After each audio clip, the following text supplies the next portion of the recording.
Welcome to Rosetta Stone Unit 1 Language Basics, Basic Sentences. In this section, you will learn new vocabulary such as otoko no ko, otoko no hito, and phrases such as otoko no hito wa ocha wo nondemasu. Some things throughout this section were particularly easy to pick up on, yet some were not, which is probably what brought you to this video in the first place. So, allow me to quickly provide you some tips and insights from this section that I discovered after receiving a score of 100% accuracy from lots of practice and asking a lot of questions to my Japanese mentor. Now, I hope throughout sharing these tips, I can also eliminate a lot of your guesswork as you work through Rosetta Stone as well. Whoosh! That kind of stuff. Let's start with the key vocabulary from this section. Now, most of this actually comes from playing through the app. However, I will share some key insights that I found helpful along the way. Let's get started. Otoko no hito. Now this one, otoko no ko is boy, and hito actually makes it an adult. So, hito is adult. Whenever you hear that at the end, you know they're talking about an adult, not a child. Just to clarify. Onna no ko. Now that is girl, a young girl, and ko, I'm not sure if this is exactly how it works, but kodomo means child, or children in Japanese, so onna no ko, maybe ko means children. So ko, onna no ko. Otoko no ko, boy. Now tachi, this is a fun one. Tachi, whenever you see at the end, just means group. So otoko no ko is boys, and in this example, otoko no ko tachi. So a group of boys. Onanoko tachi, girls, young girls, ko. Ocha, tea. All this obviously you can learn while playing through the app. Now here's a quick little grammar bite here. Otoko no ko wa tabete imasu. So you have otoko no ko, which is a boy, the wa particle. Now in Japanese, particles, they mark specific words in your sentence. So the wa particle marks a subject. Otoko no ko wa. So the subject is a boy, and then the verb comes last in a Japanese sentence for the most case, from my knowledge. So otoko no ko wa tabete imasu means to eat. So the boy, wa particle marking the boy is the subject, to be, or tabete masu, which is eating. There you go. So boy, particle wa, tabete masu. Karera wa. So here we go. Karera is they. And then as you can see, or kare is like he, but then when you have karera, I don't know why I rolled the R, it's not Spanish. Karera means they. So here you have they are swimming. Kanojo wa. Kanojo is she. So here you go, you have a girl. She is writing. Kare, he. He is ryoshimasu, cooking. I think I said that right. Karera, a group of them, cooking. Karera, they are cooking.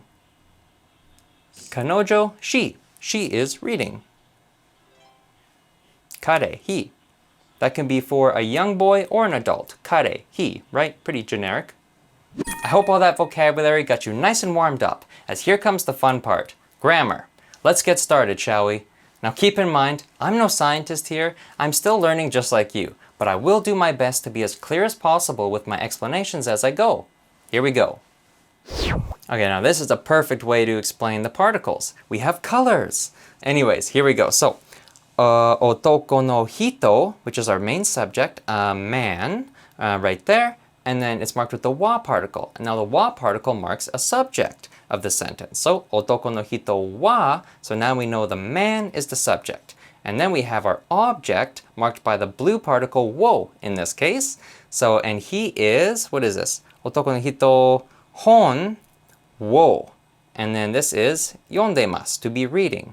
So you'll see the wo particle marks an object to be affected by the verb at the end of the sentence. So here we go. We have a otoko no hito wa, marked the subject as the man reading the book in the bottom left here. And then he has a hon, which is the object marked by the wo particle, which means the book is to be read. Marked to the verb at the end of the sentence. So the book is being read and the man is the main subject.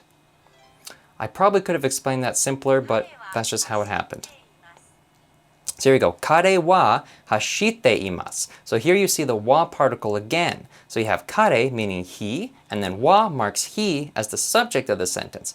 And then you have hashite imasu to be running. So there you go, running. So he is running.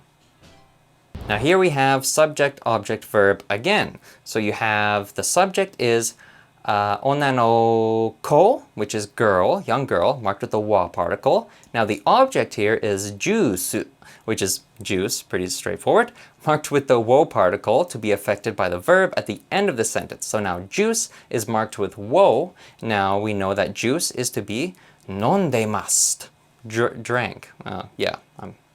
There we go.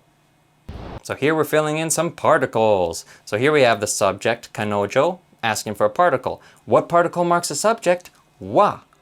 Bam. Karera means they, so karera wa. We need to use a particle here to mark a subject, which is wa. Karera, they. Now you can see it's asking for the particle to mark the object to be affected by the verb. So here we have the subject here is already marked with the wa particle. Onna no ko wa. Juice wo we need, because we need to mark the object with the verb. Juice wo nondemasu, to be drank. So wo. And here we have a boy. So here it is, otoko no ko wa, and then hon, he's reading a book. Hon wo, wo particle marking the book to be read. Yondemasu.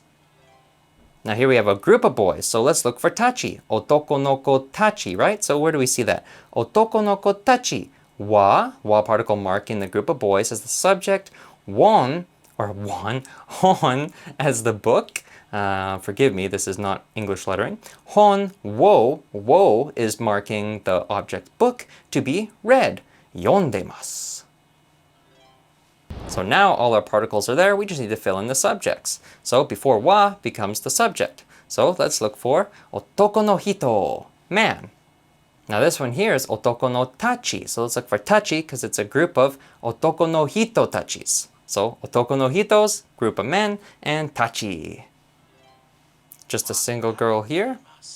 So it's onna no hito. Now here we have a group of girls, which is onna no hitos, because hito is adults. So now to make a group, we need to use tachi. So onna no hito tachi. Onna no hito tachi. There you go. And there you have it. Some hopefully helpful insights from Section 1, Language Basics, Basic Sentences in Rosetta Stone Japanese. Now I hope these tips and insights helped clear up a few things for you. Now I apologize as I can't cover everything in this video. However, a few rounds through the app with these tips should do just the trick. Now if you're still stuck, leave a comment or question below as I'd love to help you out even further. Or just hear from you. Also, if you'd be so kind to like this video, share this series, and definitely subscribe to this channel and turn on notifications so you won't miss out on any future episodes, I would greatly appreciate it. Now thank you so much for watching, best of luck to you, and I look forward to seeing you in the next video.